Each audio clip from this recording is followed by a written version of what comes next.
কেন এই রক্ত ঝরা?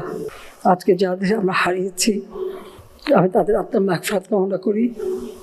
আর যারা আপনজন হারিয়েছে তাদের প্রতি আমার সহমর্মিতা জানাই।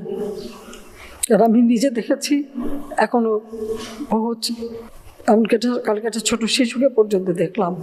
এটা অত্যন্ত কষ্টকর।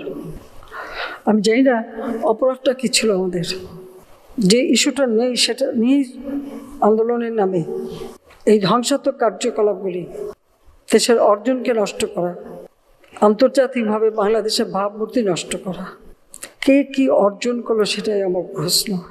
আমার কাছে ক্ষমতা তো ভোগের বস্তু না, আমি তো আয়াস আরাম করার জন্য ক্ষমতা আসিনি। আমি দিন রাত অক্লান্ত পরিশ্রম করেছি বাংলাদেশটাকে একটু উন্নত করতে, এবং সেটা আমি সফলভাবে করতে পেরেছি।